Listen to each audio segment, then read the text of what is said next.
Bumulong ang telepono sa ibabaw ng mesa sa kusina, nagpapakita ng hindi kilalang numero. Dahan-dahang kinuha ni Andrea Brillantes ang handset. May kutob na siyang magpapabago sa lahat. Mahal, sabihin mo sa kanila, sabihin mo na hindi peke ang pera. Nanginginig ang boses ni Daniel Padilla, halos sumisigaw. Inaresto nila ako. Dinala si nanay sa ospital. Maligayang pagdating sa aming channel. Bago tayo magsimula, mangyaring ipaalam sa amin kung saan ka nanonood. Gusto naming malaman. Sana ay masiyahan kayo sa pakikinig sa kapana-panabik na kuwentong ito. Andrea, naririnig mo ba ako? Hindi siya umimik, nakatingin sa bintana patungo sa bakuran na taglagas, kung saan kinukuha ng hangin ang mga huling dahon ng puno. Sa kanyang dibdib ay wala ni takot o gulat, tanging isang malamig na katahimikan, halos nakakawala. Pera iyon sa laruang pera, ako ang nagpalit, sabi niya sa pantay na boses. At hindi, Daniel, wala akong sasabihin. Ano? Anong joke, Andrea? Alam mo ba ang ginagawa mo? Inaakusahan nila kami ng pandaraya. Nahimatay si nanay sa ahensya. Dinala siya sa ambulansya. Alam ko. Ipikit niya ang kanyang mga mata. Inaalala ang mukha ng kanyang ama sa larawan na nasa itaas ng aparador. Alam kong mabuti. Nagmamadaling salita si Daniel, humihingi ng paliwanag, nagmamakaawa. Ngunit inilagay lang ni Andrea ang telepono sa mesa. Hayaan siyang sumigaw sa kawalan. Hayaan siyang maramdaman kung ano ang pagtataksil ng mga pinakamalapit. 3 linggo bago iyon, lahat ay iba. Noon, naniniwala pa si Andrea na ang kanyang pamilya ay isang suporta, na ang kanyang asawa ay mananatili sa kanyang tabi magpakailanman, na ang kanyang biyenan, si Doña Zoraida Diaz, bagamat mahigpit, ay nais ang kanyang kabutihan. Namatay ang ama ni Andrea noong tagsibol, iniwan sa kanya ang kanyang tanging ari-arian, isang 2 silid na apartment sa labas ng Maynila. Nahirapan si Andrea na magdesisyon na ibenta ito. Bawat sulok ay nagtatago ng mga alaala.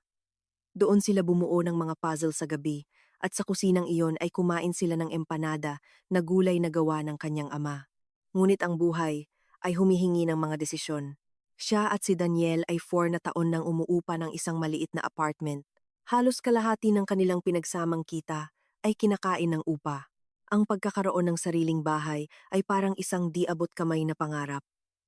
Andrea, kailangan nating mag-usap, sabi ni Daniel isang hapon ng Agosto. Pinaupo siya sa sofa. Seryoso ang mukha nito, halos solemne. Pinag-iisipan ko ang ating kinabukasan, kung paano tayo mabubuhay. Nag-isip din ako. Sagot niya, habang hinawakan ang kamay nito. Ibenta ko ang apartment ni tatay. Sabi ng real estate agent, makakakuha kami ng humigit kumulang 120,000 PHP. Kung idaragdag natin ang ating ipon, makakabili tayo ng mas malaking apartment, marahil isang 3 silid sa tahimik na lugar. Naiisip mo ba ang sarili nating bahay, Daniel? Tumango siya, iniiwas ang tingin. Nakaramdam si Andrea ng buhol sa kanyang dibdib. Daniel, hindi ka ba masaya? Oo naman. Kinamot niya ang kanyang batok. Kagabi lang tumawag si nanay. Mahina na siya sa kanyang apartment. Luma, walang elevator sa ikalimang palapag. 62 na siya. Andrea. Nahihirapan siyang umakyat sa hagdan. Kaya ano ang iminumungkahi mo? Sa wakas, ay tiningnan siya ni Daniel. Sa kanyang mga mata ay may kawalan ng katiyakan, ngunit mayroon ding matigas na determinasyon. Bumili tayo ng apartment para kay nanay. Isang disenteng 2 silid sa sentro na may elevator. Maaari pa tayong manatili dito ng kaunting panahon. Naiintindihan mo ba? Inilaan ni nanay ang kanyang buong buhay sa atin. Karapat-dapat siya sa marangal na pagtanda. Ibaba ni Andrea ang kanyang mga kamay. Naramdaman kung paano nilamon ng lamig ang kanyang katawan. Gusto mong gastusin ang 120,000 PHP na matatanggap ko sa apartment ng aking ama upang bilhin ang bahay ng iyong ina at tayo ay patuloy na mag-arkila. Andrea, huwag kang magsalita ng ganyan. Siya ang nanay ko. At ang pera, well, formal na iyo iyon. Ngunit tayo ay isang pamilya. Lahat ay sa ating dalawa. Kung gayon, ang pera ko ay sa ating dalawa, ngunit ikaw lang ang nagdedesisyon. Nagtalo sila sa unang pagkakataon sa 30 taon ng kasal. Sumigaw si Daniel na makasarili siya. na hindi niya iginagalang ang kanyang pamilya, na isinakripisyo ng kanyang ina ang kanyang buong buhay. Sinubukan ni Andrea na ipaliwanag na kailangan din nila ang sarili nilang bahay, na handa siyang tumulong, ngunit hindi sa kapakanan ng kanilang kinabukasan.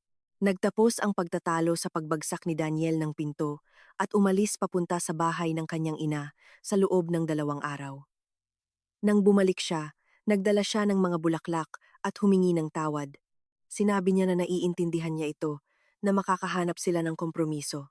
Gusto ni Andrea na maniwala sa kanya. Si Daniel ay nagtatrabaho bilang isang programmer, kumikita ng maayos, maasikaso at mapagmahal. Minsan, marahil ay masyadong naiimpluwensyahan ng kanyang ina, ngunit iniisip ni Andrea na dahil iyon sa kanyang kabaitan. Sa wakas, ay ibinenta niya ang apartment. Agad silang nakahanap ng mamimili. Isang batang mag-asawa na may isang anak na naghahanap ng bahay sa lugar na iyon. Natanggap ni Andrea ang pera ng cash, gaya ng napagkasunduan, 120,000 PHP. Binilang niya ito sa bahay, maingat na inilalagay ang mga bundle sa mesa. Hindi lang ito pera. Ito ang alaala ng kanyang ama, ang kanyang trabaho, ang kanyang pagmamahal, ang kanyang pag-aalaga, kahit napatay na. Ilalagay natin ito sa bangko, sabi ni Daniel habang hinahanap namin ang tamang apartment, hindi nagmamadali. Oo, walang nagmamadali. Tumango siya, bagaman malayo ang kanyang tingin. Kinabukasan, inimbitahan sila ni Doña Zoraida Diaz na kumain. Nakatira siya sa lumang gusali na sinabi ni Daniel, maliit, ngunit malinis at maayos. Palagi niyang ipinagmamalaki ang kanyang bahay. Bagaman, nagrereklamo siya tungkol sa mga abala. Mahal kong Andrea, sabi niya habang naghahain ng tsaa sa pinong tasa ng porselana. Nabalitaan ko na ibinenta mo ang apartment ng iyong ama. Hindi siguro madali ang desisyong iyon. Hindi madali. Tumango si Andrea, naramdaman ang tensyon sa hangin. Pero ngayon, may pagkakataon kayong bumili ng maganda. Nakakita na kayo ng mga opsyon. Kakasimula pa lang namin. Nagkatinginan si Doña Zoraida at Daniel. Nahuli agad ito ni Andrea. Pinag-iisipan ko. Patuloy ng biyanan habang hinahalo ang asukal. Baka mas mabuting maghanap kayo ng apartment sa sentro. Mas maganda ang lugar. Mabilis tumaas ang presyo. Magandang investment iyon. Sa sentro ay mahal, sagot ni Andrea ng maingat. Sa pera lang namin, maliit lang ang apartment na makakaya. Paano kung magdagdag tayo ng kaunti? Saan manggagaling? Inilapag ni Doña Zoraida ang tasa at tiningnan siya ng matalim. Handa akong ibenta ang aking apartment. Kung pagsasamahin natin ang lahat, makakabili tayo ng malaking 3 silid na apartment. Tayo ay magsasama. Ang isang malaki at nagkakaisang pamilya ay maganda. Nakaramdam si Andrea ng buhol sa kanyang tiyan. Ang makasama ang biyenan sa iisang apartment. Tiningnan niya si Daniel, umaasa ng suporta, ngunit tahimik ito, nakatingin sa kanyang plato. Doña Zoraida, isang napakagandang kilos iyon, sabi ni Andrea na may hirap, pero sa tingin ko, kailangan ng bawat isa ng sarili niyang espasyo. Pwede tayong bumili ng 2 apartment na malapit. Halimbawa, sa pera na iyon, 2 disenteng apartment, ngumiti si Doña Zoraida nang may panunuya. Mahal, wala kang ideya sa kasalukuyang presyo. Nagtapos ang tanghalian na may tensyon. Pabalik sa bahay, tahimik si Daniel at hindi rin nagtanong si Andrea. Naramdaman niya na mayroong lumalaking malamig at hindi kilalang bagay sa pagitan nila. Nagkaroon ng pagkalabuan 1 linggo pagkatapos. Hinahanap ni Andrea ang charger ng telepono at aksidenteng nakuha ang laptop ni Daniel. Ginagamit nilang dalawa nang walang password. Pagbukas niya, nakita niya ang isang kamakailang pag-uusap sa isang chat. Hindi niya balak basahin.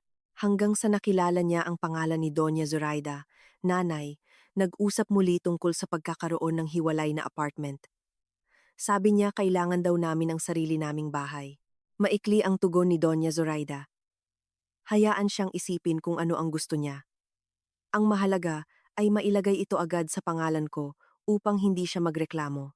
Si Carla at ang mga bata ay nakatira pa rin sa inupahang silid na iyon. Kailangan nila ng totoong apartment. Bata pa kayo, kikitain niyo pa. Nagbasa si Andrea na nanginginig ang mga kamay. Mayroon pang ibang mensahe. Ang buong kwento. Si Daniel at ang kanyang ina ay nagpaplano na linlangin siya. Kukunin ang pera upang bumili ng isang supposedly pampamilyang apartment, ngunit irerehistro ito sa pangalan lamang ni Doña Zoraida.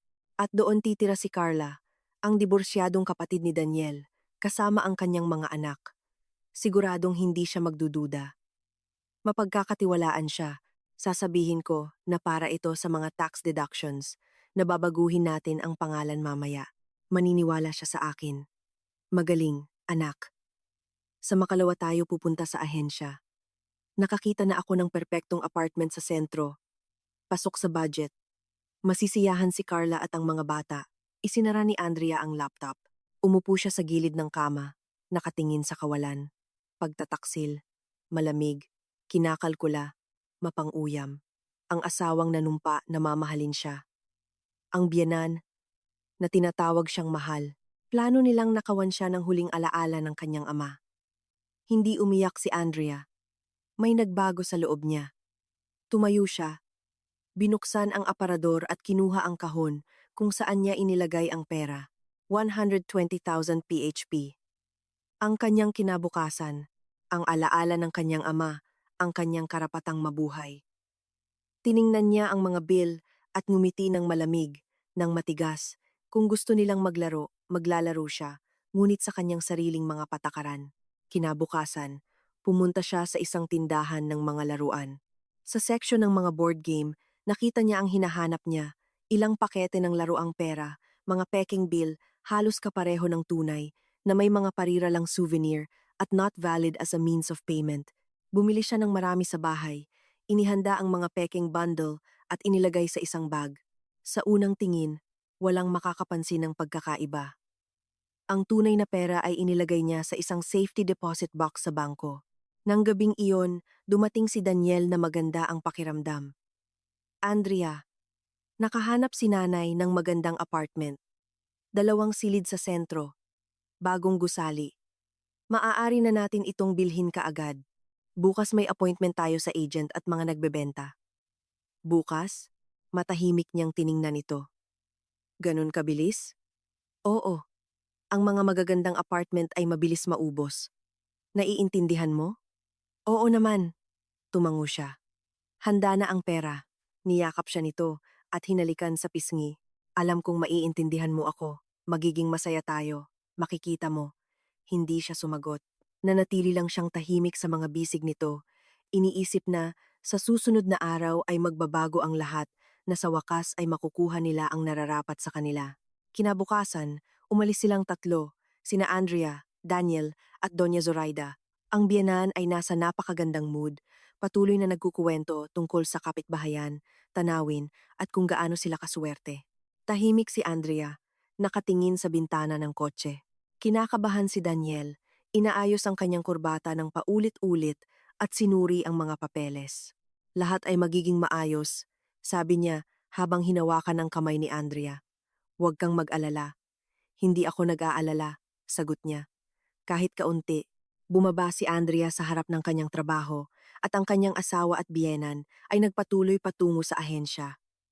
Doon naghihintay ang mga nagbebenta, ang real estate agent at ang notaryo. Ngumiti si Doña Zoraida ng malapad, bumabati sa lahat. Inilabas ni Daniel ang folder ng mga dokumento. Inilagay ng kanyang ina ang bag ng pera sa mesa. Sige, sabi ng agent. Susuriin natin ang pera, pipirmahan ang kontrata, at pagkatapos ay pupunta sa registry. Binuksan ng nagbebenta, isang lalaki na humigit kumulang 50 taong gulang, ang bag, kumuha ng isang bundle at itinaas ito laban sa ilaw. Mabilis na nagbago ang kanyang ekspresyon. Una ay pagkagulat, pagkatapos ay takot, pagkatapos ay galit. Ano ito? Sigaw niya habang inihagis ang bill sa mesa. Ano ito? Sinuri ito ng agent na namumutla. Ito ay mga pekeng bill. Laro ang pera. Hindi sila totoo. Isang nakamamatay, nakatahimikan ang bumagsak sa silid. Kumuha si Daniel ng bill na nanginginig ang mga kamay. Tinitignan ito ng walang laman ang mga mata. Nanginginig si Doña Zoraida, kumapit sa gilid ng mesa. Ano? Anong nangyayari? Bulong ni Daniel. Si Andrea iyon. Tawagin ang pulis. Sumigaw ang nagbebenta. Ito ay pandaraya. Sumigaw si Doña Zoraida at bumagsak sa sahig. Nagkagulo. May tumawag sa ambulansya. Denial ng agent ang numero ng pulis. Nanatiling walang galaw si Daniel na may hawak na peking bill. Tinitignan ang papel na parang gumuho ang kanyang buhay sa harap ng kanyang mga mata. At samantala, si Andrea, sa kanyang opisina, ay naghihintay ng balita. Sa wakas, lalabas ang katotohanan. Sa wakas, matatanggap ng mga taksil ang nararapat sa kanila. Nagsimula na ang laro at wala itong magiging panalo sa mga sinungaling.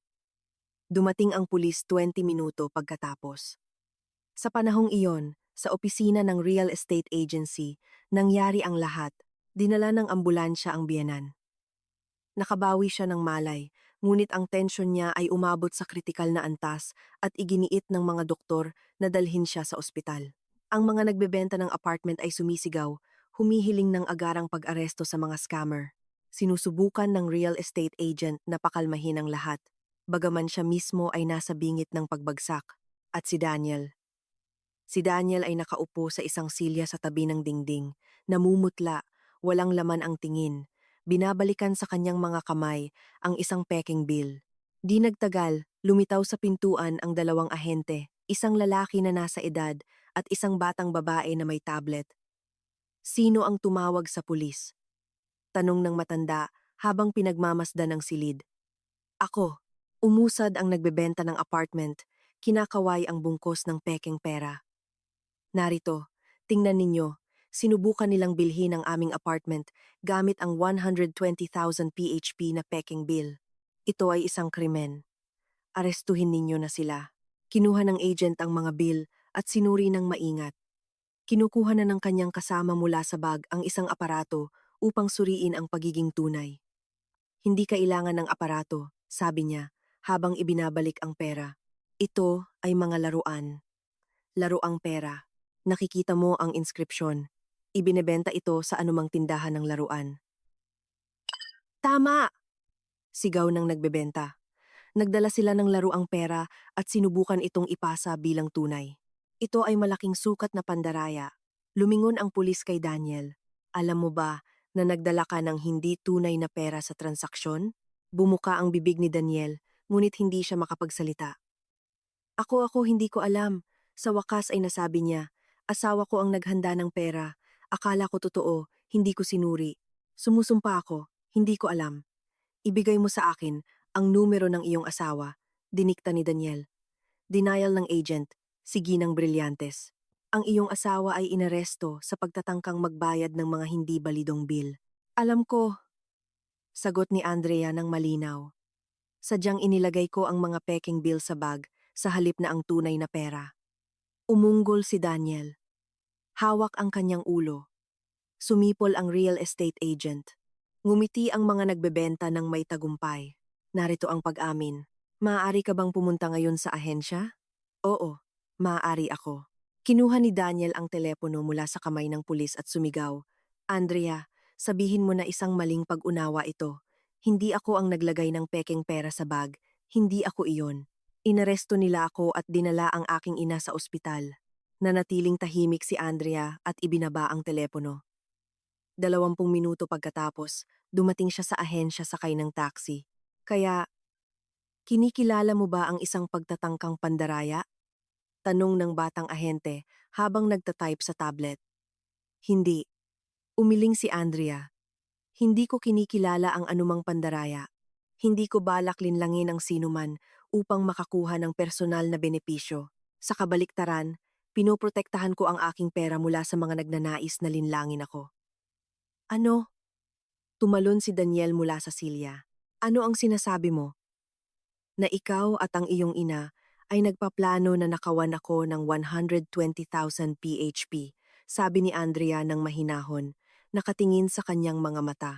Naisip ninyong ilagay ang apartment sa pangalan lang ni Doña Zoraida Diaz, ilagay doon ang iyong kapatid na si Carla kasama ang mga bata at iwanan ako ng wala.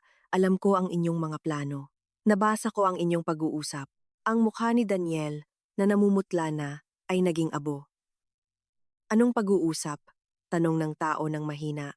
Sa chat sa laptop ng asawa ko, kinuha ni Andrea ang cellphone mula sa kanyang bag. Nag-screenshot ako. Gusto niyo bang tingnan? Iniabot niya ang telepono sa veteranong ahente. Nagsimula itong mag-scroll sa mga larawan. Tiningnan ng kanyang kasama sa ibabaw ng balikat. Ang kanyang kilay ay tumataas sa bawat mensahe.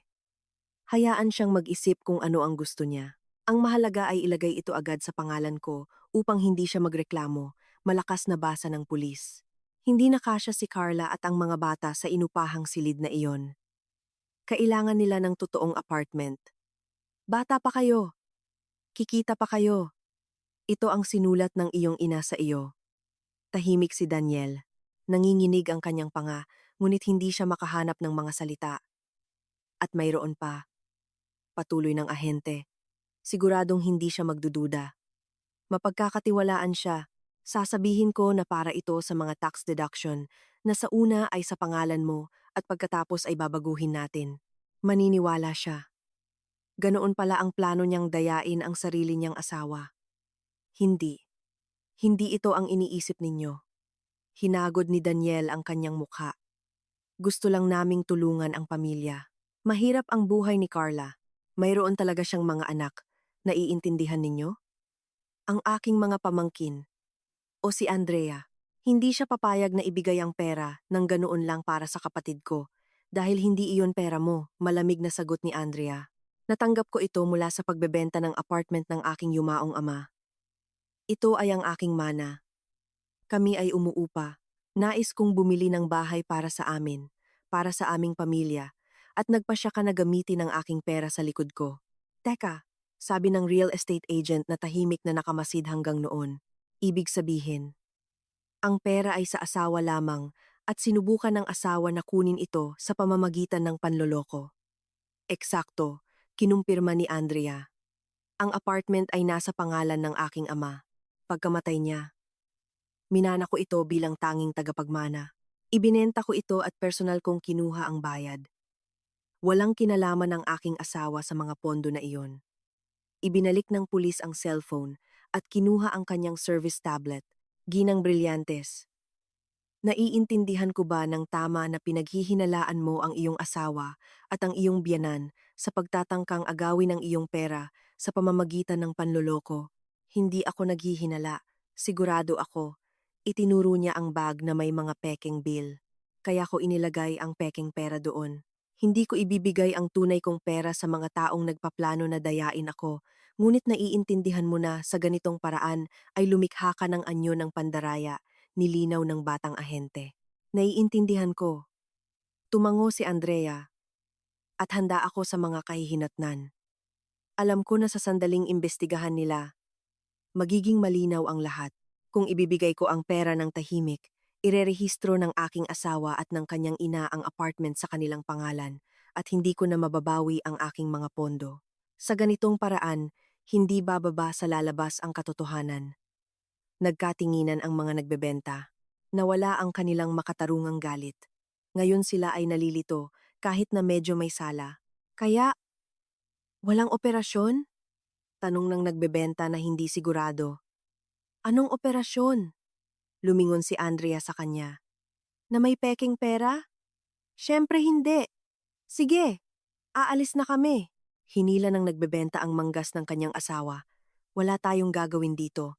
Sandali. Pinigilan sila ng pulis. Kailangan ko ang inyong contact details. Kayo ay mga saksi sa insidente.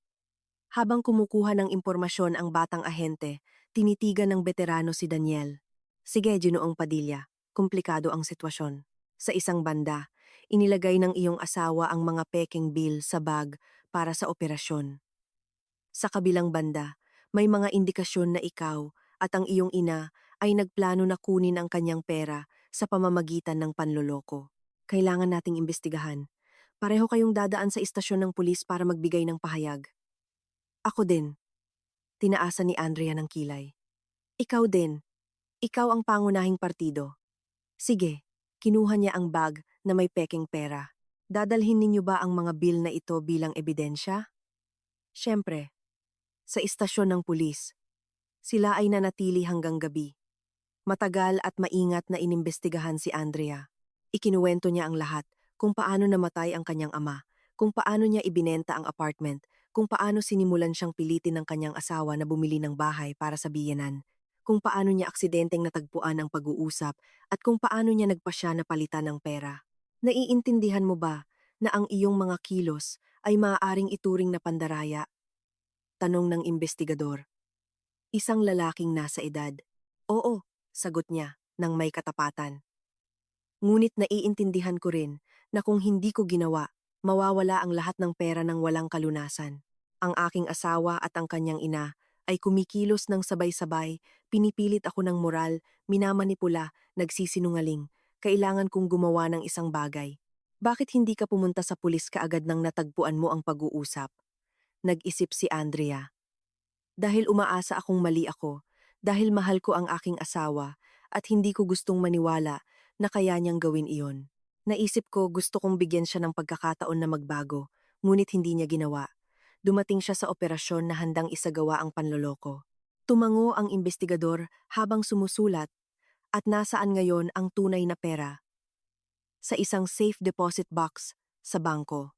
Mayroon akong kontrata at mga resibo. Maaari ko bang ipakita? Ipakita mo. Kailangan nating kumpirmahin na umiiral ang mga pondo at sa iyo ito. Si Daniel ay tinanong sa katabing opisina.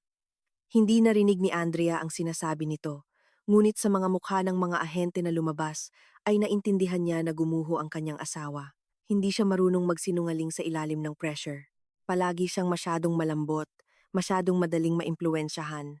Bandang 8:00 ng gabi, pinayagan si Andrea na tumawag. Denial niya ang numero ng kanyang kaibigan na si Loisa Andalio. Loisa, ako ito. Maaari mo ba akong sunduin sa istasyon ng pulis? Ano? Sa pulis. Andrea, anong nangyari? Ipaliwanag ko mamaya. Punta ka lang, please. Nang dumating si Loisa, magulo ang buhok, natatakot, na may libu-libong tanong sa kanyang labi. Nakaupo pa rin si Andrea sa pasilyo, naghihintay na matapos ang mga formalidad. Diyos ko, anong nangyayari?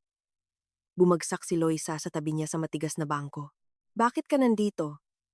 Nasaan si Daniel? Nasa kabilang opisina si Daniel, nagbibigay ng pahayag, kalmado ang sagot ni Andrea. Hindi na kami magkasama. Paano? Hindi pa kami diborsyado, pero gagawin namin.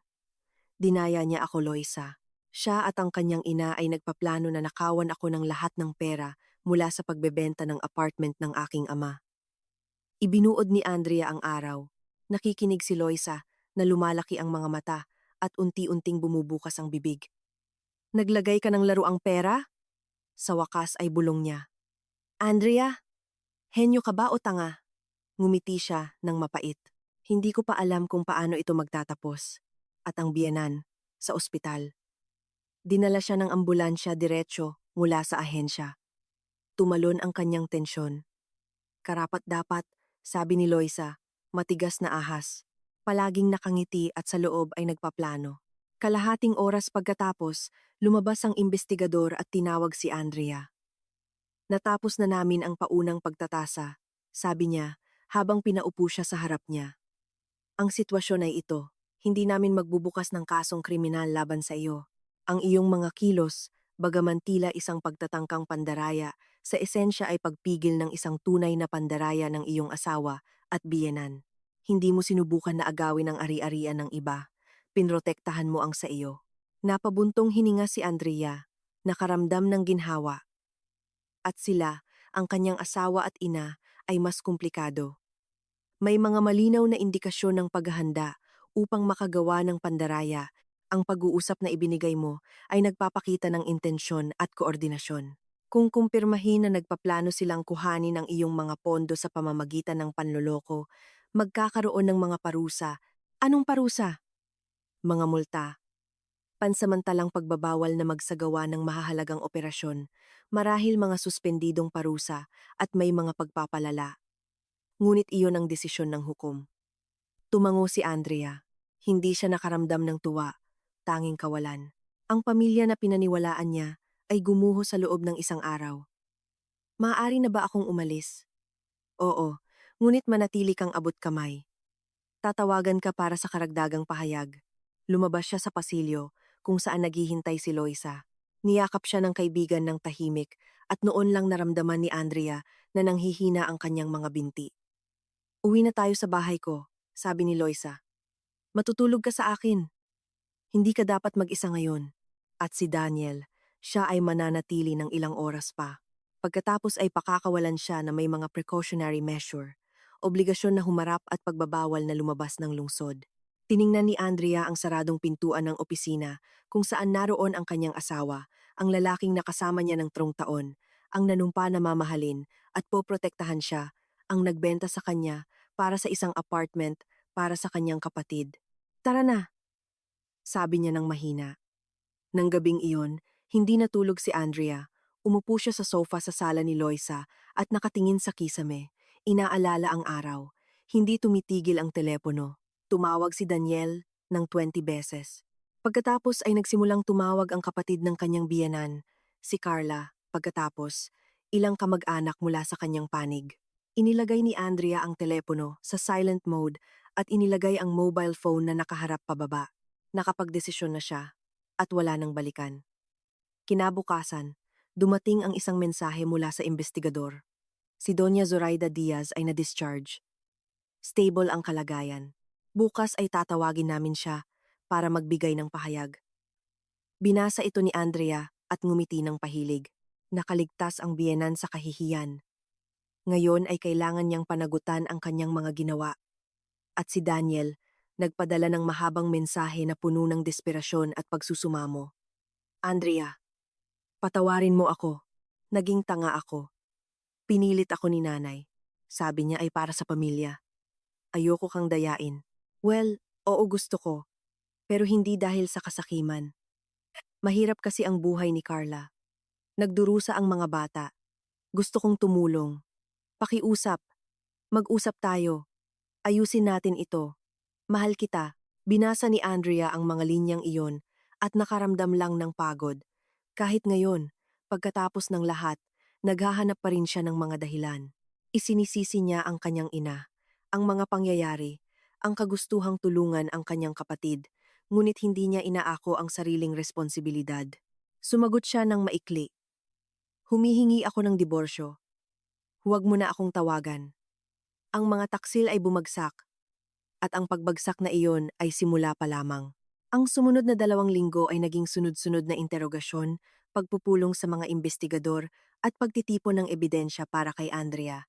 Ibinigay niya ang lahat sa pulisya, mga screenshot ng pag-uusap, mga bank statement na nagpapatunay sa pagtanggap ng pera mula sa pagbebenta ng apartment ng kanyang ama, ang kontrata ng pag-arkila ng safety deposit box kung saan nakalagay ang tunay na 120,000 PHP. Si Investigador Manuel Torres ay lumabas na maselan at walang pinalampas na detalye. Ginang Brillantes, sabihin mo sa akin muli kung paano mo nalaman ng eksakto ang mga plano ng iyong asawa at ng iyong biyenan. Tanong niya sa ikatlong interogasyon, nakayuko sa kanyang blog. Paulit-ulit na ikinuwento ni Andrea ang kwento ng may pasensya, kung paano niya hinanap ang charger ng telepono, kung paano niya nakita ang bukas na chat at kinuha ang laptop ni Daniel. Kaya, hindi niya pinilit ang device o sinubukan ang mga password? Hindi, wala kaming sekreto. Madalas naming ginagamit ang mga device ng isa't isa. Hindi nga nakalock ang laptop. Iniwan lang ni Daniel na bukas sa mesa. At pagkatapos, anong nangyari? Nabasa ko ang pag-uusap ng nakaraang buwan. Nandyan lahat, kung paano nila pinagdebatehan ang plano, kung paano sila pumili ng apartment, kung paano nila nagpasya na irerehistro lang ito sa pangalan ng biyenan para hindi ko maangkin ang ari-arian. Kahit pinag-uusapan nila kung ano ang sasabihin sa akin kung magalit ako pagkatapos ng operasyon. Tumango si Torres, binabasa ang mga printout ng mensahe. Sasabihin mo, napansamantala ito para sa tax deduction na sa loob ng 1 taon ay ilalagay natin sa pangalan ng dalawa. Maniniwala siya, palagi naman siyang naniniwala. Ito ang sinulat ng iyong biyenan. Oo. At ano ang sagot ng iyong asawa? Okay nanay, gagawin ko.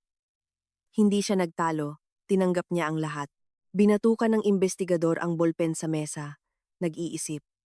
Sabihin mo sa akin, Andrea, bakit ka nagpakasal sa isang taong ganoon na umaasa sa kanyang ina? Nagulat siya sa tanong. Sandali siyang tumahimik. Nang makilala namin, mabait at maasikaso sa akin si Daniel.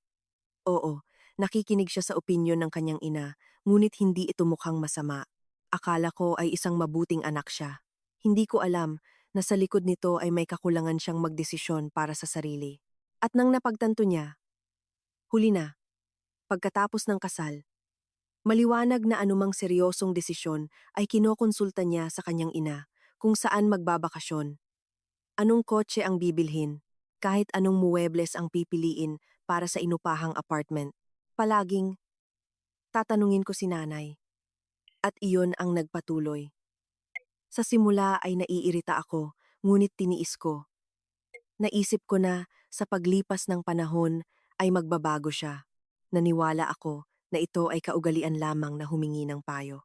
Ngayon naiintindihan ko na hindi siya humingi ng payo. Sumunod siya. Sinulat ni Torres ang isang bagay at tumingala. Sige, isa pa. Sinasabi ng iyong biyenan na wala siyang plano. Sabi niya gusto niyang ilagay ang apartment sa pangalan niya pansamantala para hindi na magbayad ng sobrang buwis at pagkatapos ay i-donate sa inyo. Ngumiti si Andrea ng may panunuya. Kasalanan. Sa pag-uusap ay malinaw, hindi nakasya si Carla at ang mga bata sa inupahang silid na iyon. Kailangan nila ng totoong apartment. Plano nilang ilagay doon ang kapatid ni Daniel, hindi kami. Naiintindihan ko. Pero iginigiit ni Doña Zoraida Diaz na ideya lang iyon, hindi pa final na desisyon. Kung gayon, bakit hindi nila ako kinausap? Sumandal si Andrea, nakatingin sa kanyang mga mata. Bakit nila ginagawa sa likod ko? Bakit ako niloloko ni Daniel na ang apartment ay sa aming dalawa at alam niyang ilalagay ito sa pangalan ng kanyang ina? Magandang tanong, pag-amin ni Torres. Itatanong ko sa inyong dalawa sa harap-harapang pagtatanong. Itinakda ang harap-harapang pagtatanong sa Biyernes. Dumating si Andrea sa istasyon ng pulis na nakasuot ng simpleng itim na damit, nakatali ang buhok sa mababang ponytail at halos walang makeup. Nais niyang magmukhang kalmado at tiwala. Hindi bilang isang biktima, kundi bilang isang taong nakakaalam ng kanyang halaga. Si Daniel ay nasa opisina na ng investigador. Sa loob ng 2 linggo ay namayat at nanghina siya. Nang pumasok si Andrea, bigla siyang tumayo. Sinubukan niyang lumapit, ngunit nilampasan siya nito nang hindi man lang tinitingnan at umupo sa silya sa kabilang dulo ng mesa. Umupo ka, Ginoong Padilla, utos ni Torres. Magsimula tayo. Huli nang dumating si Doña Zoraida. Mas malala pa siya kaysa sa kanyang anak, nakabaon ang mukha, nakakuyom ang mga labi, puno ng galit at sama ng loob ang mga mata. Tinapunan niya si Andrea ng nagbabagang tingin at tinalikuran siya ng may paghamak. Sige. Simula ng investigador habang inilalabas ang mga dokumento. Ang layunin ng pagpupulong na ito ay linawin ang mga pangyayari sa planong operasyon at ang mga intensyon ng lahat. Ginang Diaz, sinasabi mong plano mong ilagay ang apartment sa iyong pangalan pansamantala. Ipaliwanag mo. Pakiusap. Para saan? Tinaas ng biyenan ang kanyang sarili ng may pagmamalaki. Gusto kong tulungan ang mga bata na makatipid sa buwis. Mayroon akong mga benepisyo bilang pensyonado. Kung ilalagay sa pangalan ng mga bata, mas marami silang babayaran. Gusto ko ang pinakamahusay. Naiintindihan ko. Tumango si Torres. At bakit hindi mo ito ipinaliwanag kay Andrea noon? Dahil hindi niya maiintindihan. Tumalon si Doña Zoraida. Palagi siyang nagdududa sa lahat, nagtatanong muli, humihingi ng paliwanag. Mas madaling gawin ito at pagkatapos ay ipakita na ayos lang ang lahat. Kaya, kinikilala mo na, itinago mo sa iyong manugang ang iyong tunay na intensyon? Wala akong itinago. Hindi ko lang siya isinama sa mga detalye. Mga detalye? Hindi napigilan ni Andrea ang kanyang sarili. Ang tawag mo sa mga detalye ay ang pagpaparehistro sa pangalan mo, gamit ang aking pera, ang apartment at ang paglalagay doon kay Carla at sa kanyang mga anak.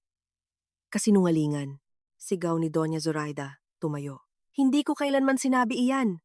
Umupo ka, Ginang Diaz. Mariin na utos ni Torres. Andrea, may ebidensya ka ba sa iyong sinasabi? Kinuha ni Andrea ang cellphone, binuksan ang mga screenshot at inilagay sa mesa. Inilapit ng investigador ang telepono at nagsimulang magbasa ng malakas. Hindi na kasya si Carla at ang mga bata sa inupahang silid na iyon. Kailangan nila ng totoong apartment at ang mga bata ay kikita na. Ito ang sinulat mo sa iyong anak, Ginang Diaz. Namutla ang biyenan, ngunit nanatili sa kanyang paninindigan. Ideya lang iyon. Nag-iisip lang ako ng malakas. Hindi nangangahulugang gagawin ko iyon. Patuloy tayong magbasa. Sabi ni Torres na hindi natitinag. Ilalagay natin sa pangalan ko. Pagkatapos ay ilalagay natin si Carla. Kung gusto ni Andrea na patuloy na umupa. Ideya lang din iyon. Bumagsak ang katahimikan na parang mabigat na bato. Lalong napigilan ni Doña Zoraida ang kanyang mga labi. Ginoong Padilla, lumingon si Torres kay Daniel. Nabasa mo ba ang mga mensaheng ito? Oo. Sagot ni Daniel na mahina ang boses at nakatingala. At tinanggap mo ang plano ng iyong ina? Akala ko ay pansamantala, na pagkatapos ay makakahanap kami ng solusyon. Anong konkretong solusyon? Well, kumuha ng pera, bumili ng isa pang apartment, para sa akin at para sa akin. Saan mo balak makahanap ng mas maraming pera? Malamig na tanong ni Andrea. Karaniwan kang kumita ng suweldo? Ako rin. Nag-ipon kami para sa down payment at hindi namin ito nakamit at biglang lilitaw ang pera para sa pangalawang apartment. Makukuha ko sana iyon. Sa wakas ay tiningnan niya siya ng nagmamakaawa. Isang pautang, mga extra job. Nagsisinungaling ka. Umiling siya. Alam mo na walang pera. Pumayag kang iwanan ako ng wala para sa kapatid mo. Kapatid ko si Carla, sigaw ni Daniel. May dalawa siyang anak. Nakatira sila sa 12 metro. Ang aking mga pamangkin ay natutulog sa isang natitiklop na kama. At gusto mong tumingin ako sa ibang direksyon. Gusto ko sanang maging matapat ka sa akin. Tinaas ni Andrea ang kanyang boses. Na magpasya tayo ng magkasama kung paano gagastusin ang aking pera. Maaaring pumayag akong tulungan si Carla. Maaaring binigyan ko siya ng bahagi. Ngunit hindi ka man lang nagtanong, nagpasya kang nakawan ako ng lahat. Tahimik. Winakasan ni Torres ang mesa gamit ang kanyang palad. Hindi ito pamilihan. Andrea, kaya mo ba talagang tulungan ang kapatid ng iyong asawa? Huminga siya ng malalim. Posible ba? Kung humingi sila sa akin ng may pagkamakatao, kung ipinaliwanag nila sa akin ang sitwasyon, hindi ako bato, nasasaktan ako para sa mga bata, ngunit sa halip ay niloko nila ako. Ginamit nila ang alaala ng aking ama, ang aking damdamin, ang aking tiwala. Ginang Diaz, muling bawi ni Torres. Bakit mo pinili ang landas na iyon? Bakit hindi ka nagsalita ng lantaran sa iyong manugang? Tiningnan ni Doña Zoraida ang mesa ng tahimik. Pagkatapos ay dahan-dahang tumingala na may galit na labis na napaatras si Andrea.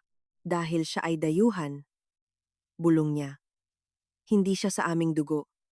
Si Carla ay ang aking anak, ang kanyang mga anak, ang aking mga apo, at ito ay ang asawa lamang. Ang mga asawa ay dumarating at umaalis. Ang mga anak ay nananatili magpakailanman. Nanay, tumayo si Daniel. Ano ang sinasabi mo? Ang totoo. Tumayo rin si Doña Zoraida, inilapag ang kanyang mga kamay sa mesa. Inalagaan ko kayong dalawa mag-isa. Umalis ang iyong ama ng 3 taong gulang pa lang si Carla. Nagtrabaho ako sa 2 lugar. Nagutom ako para makapag-aral kayo, para mabihisan kayo. At ano? Nagpakasal si Carla sa isang lasinggero na iniwan siya na may 2 anak. Nagpakasal ka sa isang makasarili na iniisip lang ang sarili. Inilaan ko ang aking buhay sa pamilya at may karapatan akong magpasya kung ano ang gagawin sa perang iyon. Hindi iyan pera mo, sabi ni Andrea ng mahina, ngunit napakalinaw. Mana ko iyan. Sa akin. Nagpakasal ka sa anak ko, sigaw ni Doña Zoraida. Kaya lahat ng mayroon ka ay sa pamilya, hindi ba? Sumabat si Torres. Ayon sa batas, ang mana na natanggap ng isa sa mag-asawa ay hindi bahagi ng mga ari-arian ng mag-asawa. Buo ang karapatan ni Andrea na gamitin ang mga pondo na iyon at ang iyong mga kilos, Ginang Diaz, ay nabibilang sa isang pagtatangkang pandaraya. Bumagsak ang biyenan sa silya at tinakpan ang kanyang mukha ng kanyang mga kamay. Nanatiling nakatayo si Daniel, namumutla, nalilito, na parang sa wakas ay nauunawaan ang laki ng nangyari. Kung hindi pinalitan ni Andrea ang pera, patuloy ng investigador, na isakatuparan sana ang operasyon. Ang apartment sana ay napunta sa pangalan ni Ginang Diaz at halos imposible na makuha ang mga pondo sa legal na paraan. Sa praktika, nailigtas ni Andrea ang kanyang sarili mula sa isang malaking scam.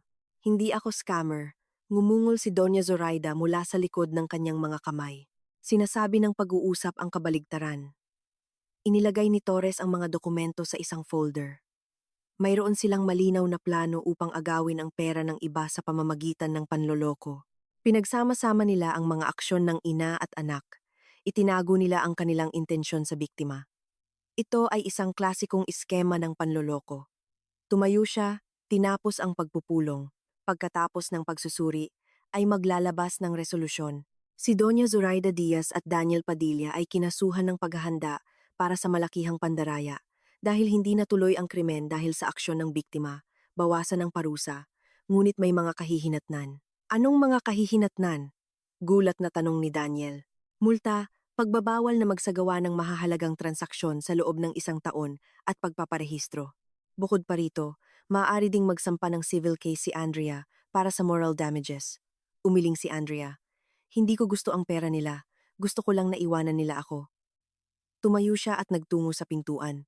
Sa pintuan, tiningnan niya si Daniel. Nakayuko ang ulo nito, malungkot at wala ng gana. Ngunit hindi naawa si Andrea, wala lang. Nagsampa na ako ng diborsyo, sabi niya. Makikipag-ugnayan ang aking abogado sa iyo. Tumango siya nang hindi tumitingin. Umalis si Andrea sa istasyon ng pulis sa sariwang hangin. Isang malinaw at malamig na araw ng Oktubre. Nagniningning ang mga dilaw at pulang dahon sa mga puno. Sa malayo, may mga batang tumatawa. Nagpapatuloy ang buhay. Si Doña Zoraida at Daniel ay idineklara na nagkasala sa paghahanda para sa pandaraya. Ang multa ay umabot sa 5,000 PHP bawat isa at ang pagbabawal sa mahahalagang transaksyon ay sa loob ng 1 taon. Ang kanilang reputasyon ay nasira ng walang lunas. Nang gabing iyon, tinawagan siya ni Loisa. Narinig mo ba? Umalis na si Daniel sa apartment na inuupahan ninyo. Sabi nila hindi na niya kayang bayaran. Kailangan niyang tulungan ang kanyang ina at ang kanyang kapatid. At saan siya pumunta? Sinubukan niyang manirahan kasama ang kanyang ina, ngunit pinatalsik siya. Sabi niya, lahat ay nangyari dahil sa kanyang kasalanan, na hindi niya kontrolado, na hindi niya tinuloy ang plano hanggang sa dulo. Ngayon ay nakikipagsama siya sa isang kasamahan sa trabaho. Pinatalsik siya, hindi nagulat si Andrea, syempre. Palaging sinisisi ni Doña Zoraida ang iba sa kanyang mga kabiguan. At ikaw, Andrea, kumusta ka? Ayos lang ako. Tiningnan niya ang mga papeles ng diborsyo sa mesa. Buhay ako, malaya ako, at may pera para magsimulang muli. Ayos lang ang lahat, at totoo iyon. Natanggap ng mga taksil ang nararapat sa kanila at nakakuha siya ng pagkakataong magsimula sa simula. Ang diborsyo ay formal na natapos 2 buwan pagkatapos. Hindi tumutol si Daniel o humingi ng paghahati ng mga ari-arian. Walang dapat hatiin. Isang inupahang apartment, mga muebles na binili sa kredito, ilang appliances. Dinala lang ni Andrea ang kanyang mga gamit, damit, libro, dokumento at ang larawan ng kanyang ama sa isang kahoy na frame. Ang iba ay iniwan niya sa kanyang ex-husband. Hayaan siyang kunin ang lahat. Hindi na niya kailangan ang mga bagay na iyon. Naalala niya ang buhay, na hindi na umiiral. Huling nagkita sila sa pasilyo ng korte, matapos basahin ang hatol. Sobrang sama ng hitsura ni Daniel. Nakasabit ang kanyang damit, lumubog ang kanyang pisngi, nakapako ang tingin sa kanyang mga mata. Sinubukan niyang magsalita. Andrea! Sandali! Huminto siya at tiningnan siya ng malamig. Gusto kong humingi ng tawad ulit. Naging tanga ako. Isang lubos na tanga. Kung makakabalik lang ako, hindi mo na magagawa. Putol niya ng maikli. At hindi na kailangan. Pinili mo. Ngayon ay mamuhay ka na sa mga kahihinatnan. Mahal kita. Nanginginig ang boses nito. Mahal pa rin kita. Pinagmamasdan siya ni Andrea. Puno ng luha ang kanyang mga mata. Kinuyom niya ang mga papeles ng diborsyo ng kinakabahan. Alam mo, Daniel, pinag-isipan kong mabuti, dahan-dahan niyang sinabi. Talaga bang mahal mo ako? At naintindihan ko. Minahal mo ang isang maginhawang asawa, ang hindi nagtatalo, ang tumatango, ang umaayon sa iyong ina, ang maaaring pagtaguan ng mga ipon at gastusin sa iyong mga kamag-anak. Ngunit hindi iyon pagmamahal, iyon ay paggamit. Hindi, hindi ka tama. Ako talaga. Pinili mo ang iyong ina at kapatid bago ako, putol niya. Talaga bang handa kang nakawan ako ng huling bagay na naiwan sa akin ng aking ama? Talaga bang niloko mo ako araw-araw na nakatingin sa aking mga mata? Kaya huwag kang magsalita sa akin tungkol sa pag-ibig. Hindi mo alam kung ano iyon. Umalis siya at lumayo sa pasilyo. Hindi na muling tumawag si Daniel. Nanatili lang siyang nakatingin dito habang lumalayo na may hawak na mga papeles kung saan nakasulat sa itim na titik ang marriage dissolved. Pagkaraan ng ilang panahon, nalaman ni Loisa ang mga detalye mula sa mga kakilala at ikinuwento kay Andrea sa isang coffee shop. Naiisip mo ba? Nakipag-away si Nadine Lustre kay Carla. Narinig ng mga kapitbahay kung paano siya sumigaw sa telepono sa kanyang ina. Sinira mo ang lahat. Sana ay nakatira kami sa isang disenteng apartment at ngayon wala na iyon. Sana ay nakumbinsi ni Daniel si Andrea, nakipag-usap, ngunit nakialam ka sa iyong mga maniobra. Ngumiti si Andrea nang may panunuya. Maliwanag ang kabalintunaan. Nais ni Doña Zoraida Diaz na tulungan ang kanyang anak ngunit sa huli ay naging kalaban niya.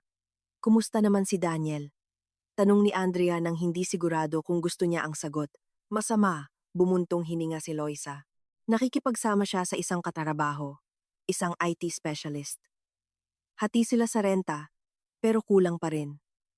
Hindi siya nawalan ng suweldo, ngunit nasira ang kanyang reputasyon. Sa opisina, alam ng lahat na sinubukan niyang dayain ang kanyang asawa. Iba ang tingin ng boss sa kanya.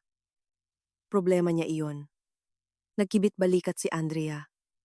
Araw-araw siyang tinatawagan ng kanyang ina. Pilit siyang sinisisi na malambot siya, na hindi niya kinaya ang sitwasyon, na nabigo siya sa pamilya.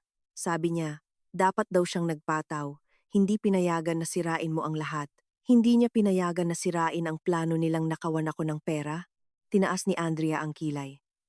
Aba oo, naniniwala pa rin si Doña Zoraida na tama siya, na pera iyon ng pamilya at maaari niyang desisyonan kung paano ito gagastusin.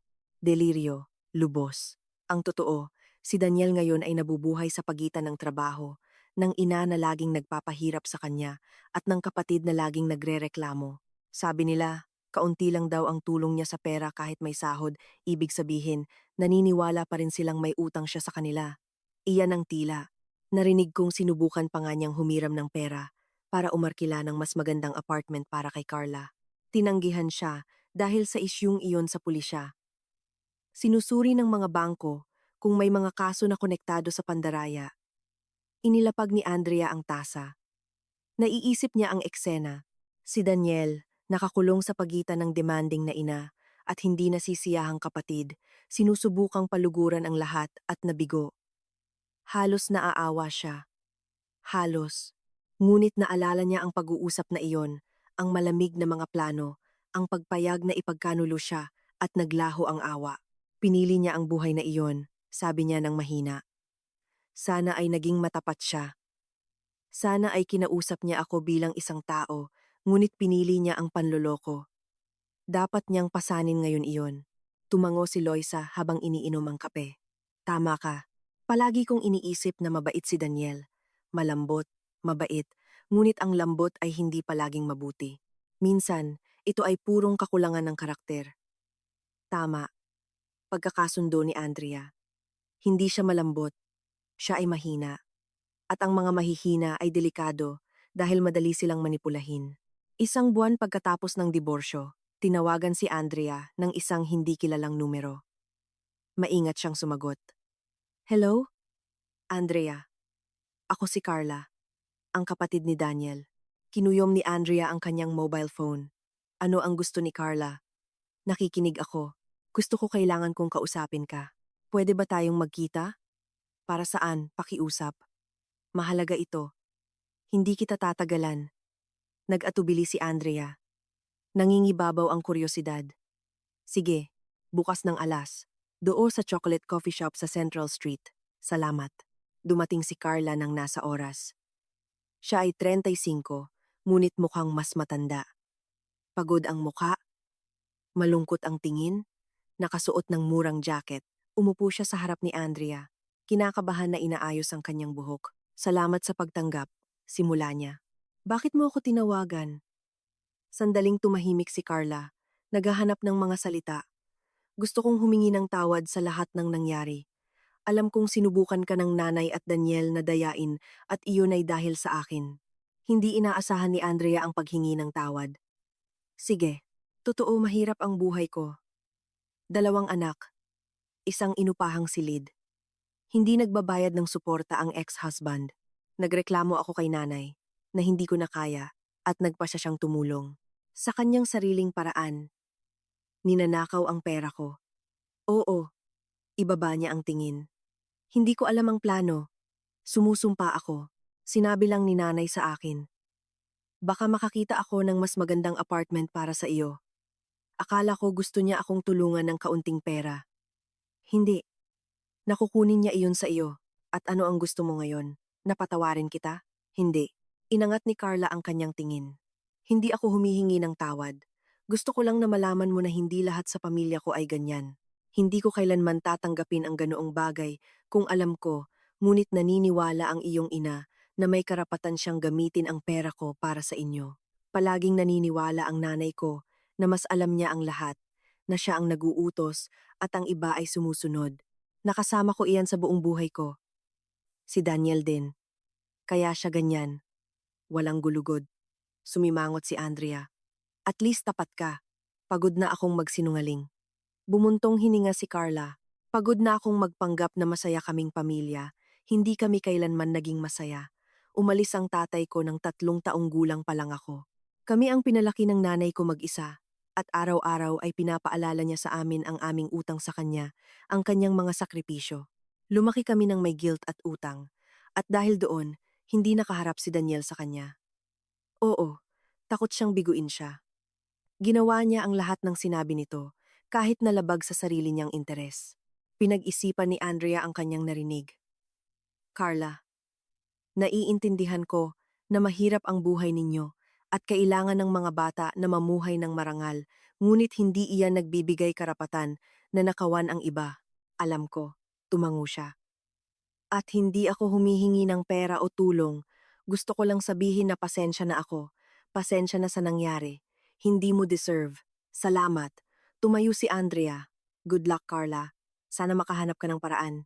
Ngunit nang walang panloloko, tumayo din si Carla. Tumango at umalis. Walang galit. Tanging pagod lang sa buong kuwentong iyon. Samantala, patuloy na bumababa ang buhay ni Daniel. 3 beses sa isang araw siyang tinatawagan ni Doña Zoraida Diaz para humingi ng pera, magreklamo sa buhay, at sisihin siya na hindi niya kontrolado ang kanyang asawa. Sumusulat din minsan si Carla, nagpapahiwatig na kailangan niya ng tulong sa pagbili. Ang kasamahan sa flat kung saan siya nakatira ay mahilig magparty at ilang linggo nang hindi nakakatulog si Daniel ng maayos. Sa trabaho, lumala din ang sitwasyon. Tinawag siya ng boss at diretso. Daniel, mayroon kaming mga reklamo tungkol sa iyong performance. Hindi ka sumusunod sa mga deadline. Nagkakamali ka sa code. Anong nangyayari? Paumanhin, Ginoong Sergio Valdez.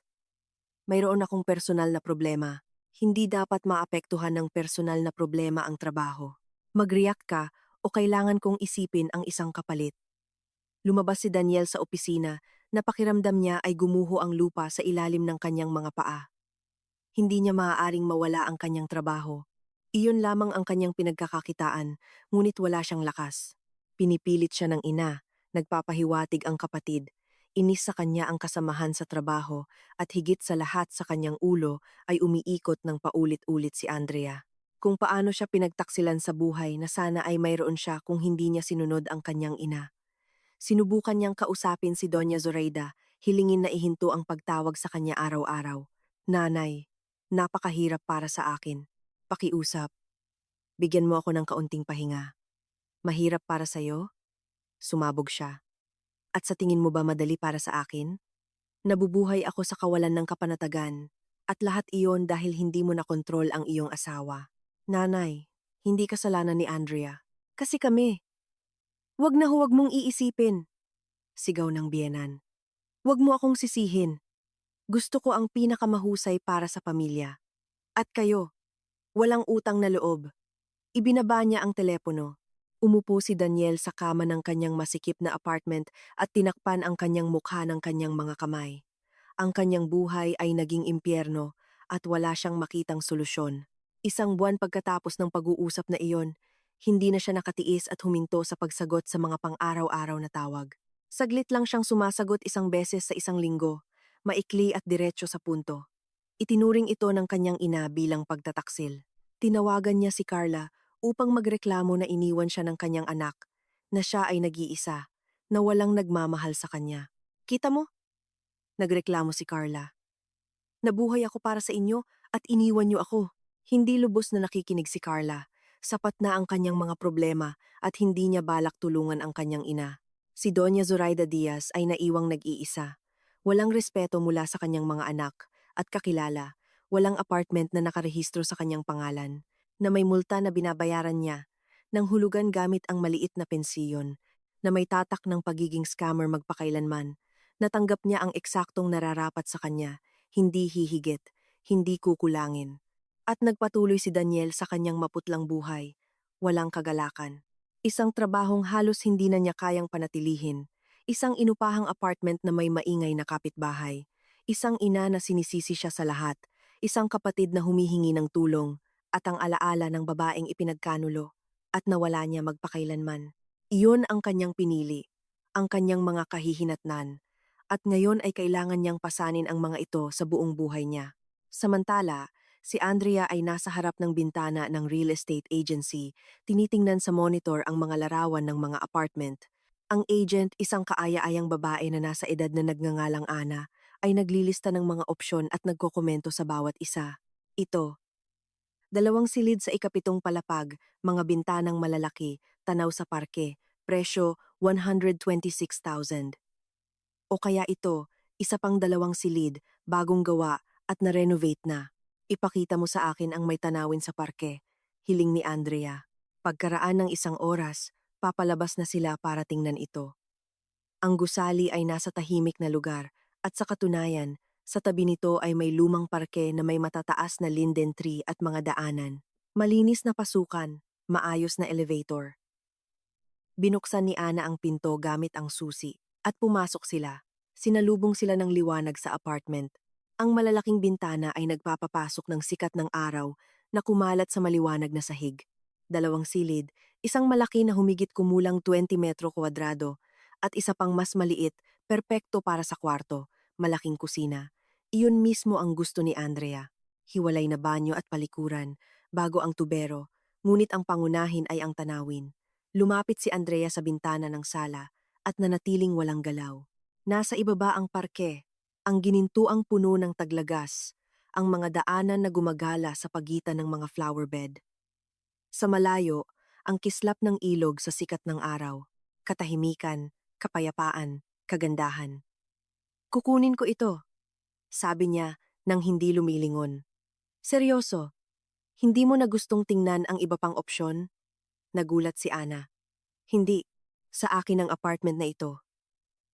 Ang operasyon ay natapos sa loob ng 2 linggo. Sa pagkakataong ito, lahat ay naging maayos. Walang panloloko, walang pekeng pera, walang pagtataksil.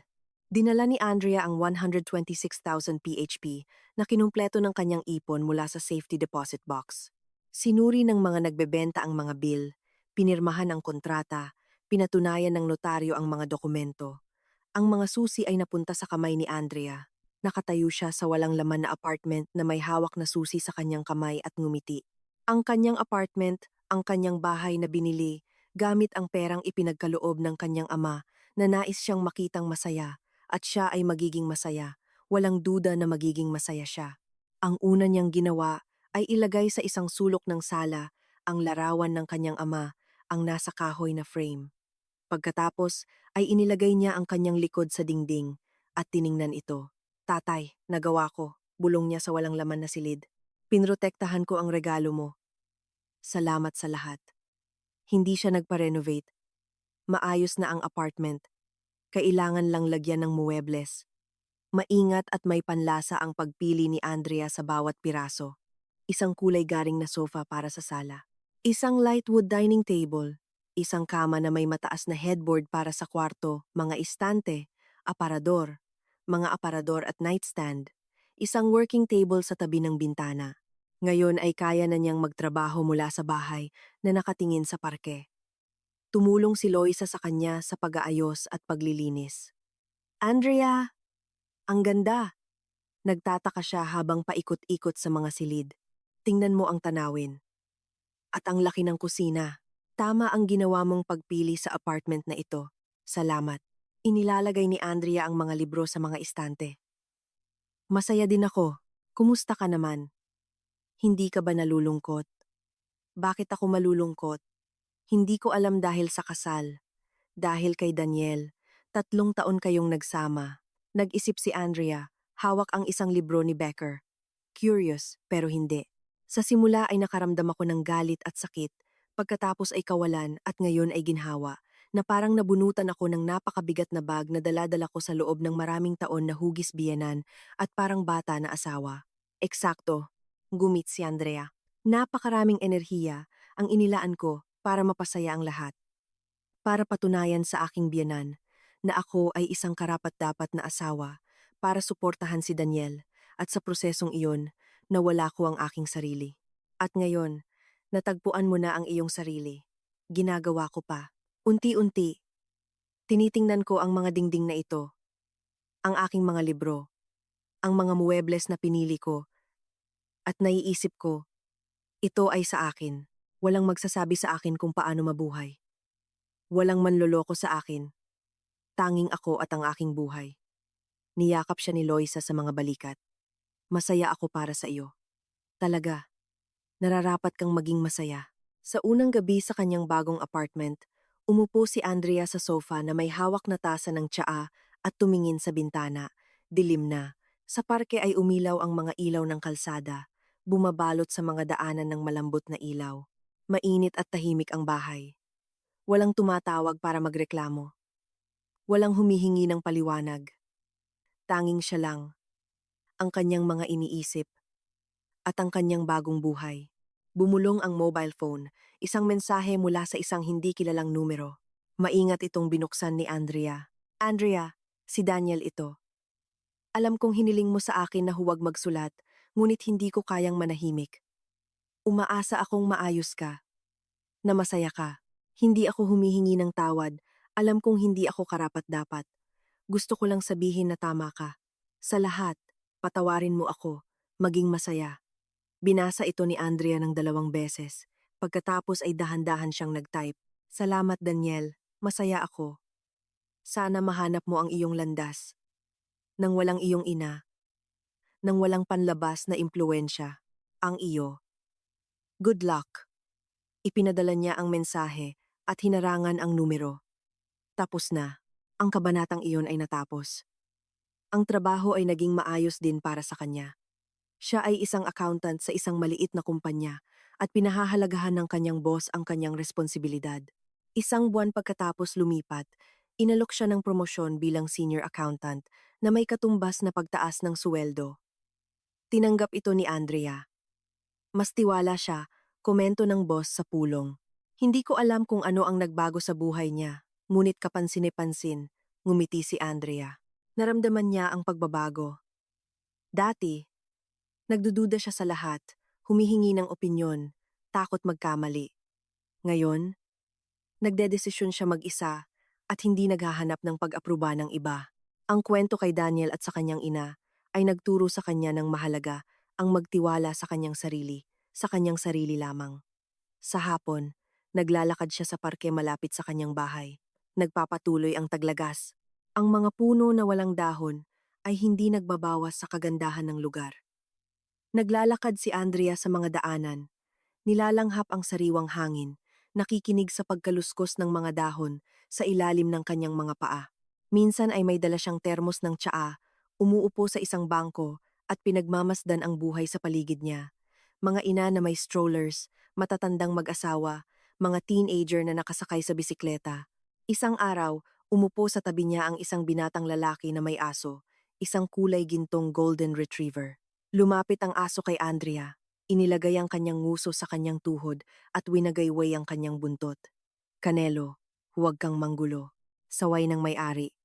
Ayos lang, mahilig ako sa mga aso. Hinagod ni Andrea ang ulo nito. Ang ganda niya. Salamat. Dito ka ba nakatira? Oo. Kakalipat ko lang. Doon sa gusali na iyon, itinuro niya ang kanyang bahay. Ako sa katabing building, ikatlong palapag. Nagsimula silang mag-usap. Magaan at natural ang daloy ng pag-uusap. Nang gumabi, nagpaalam sila nang may magandang gabi.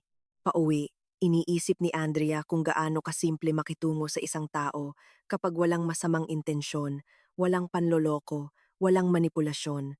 Dalawang tao, isang pag-uusap, isang aso, wala nang iba. Isang linggo pagkatapos, muli silang nagkita sa parke.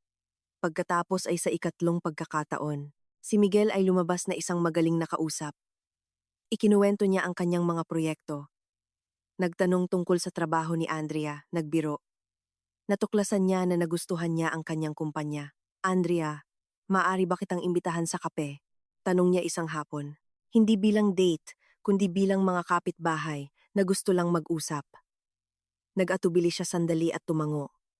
Sige, bukas ng alas, ais. Nagpunta sila sa isang maliit na coffee shop malapit sa parke. Nag-usap sila tungkol sa trabaho, libro, at paglalakbay. Ikinuwento ni Miguel ang proyekto kung saan siya nakikilahok, ang pagpapanumbalik ng isang lumang mansyon sa sentro. Nakikinig si Andrea, nagtatanong at nagtataka kung gaano kadali para sa kanya na makasama siya. Kasala ka ba? Tanong niya sa huli. Oo, diborsyado ako ilang buwan na ang nakalipas. Naiintindihan ko. Pasensya na kung naging walang galang ako. Ayos lang. Hindi lang talaga nag-workout at hindi ako nagsisisi. Minsan, ang paghihiwalay ang pinakamagandang mangyari. Tumango si Miguel nang walang anumang karagdagang tanong. Nagustuhan ni Andrea ang paggalang na iyon sa mga limitasyon. Nagsimula silang magkita ng mas madalas. Hindi bilang magkasintahan, kundi bilang magkaibigan. Naglalakad sila kasama si Canelo, nagkakape, nagpupunta sa sinehan. Hindi nagmamadali si Andrea na magsimula ng isa pang relasyon. Masaya na siya mag-isa sa kanyang bahay, kasama ang kanyang buhay. At kung darating man ang isang tao, hindi iyon dahil sa takot na mag-isa, kundi dahil talagang gusto niya. Samantala, nabubuhay siya, nagtatrabaho, inaayos ang kanyang tahanan, nakikipagkita sa kanyang mga kaibigan, nagbabasa sa tabi ng bintana na may tanaw sa parke, naghahanda ng hapunan para sa isang tao nang hindi nakakaramdam ng kawalan.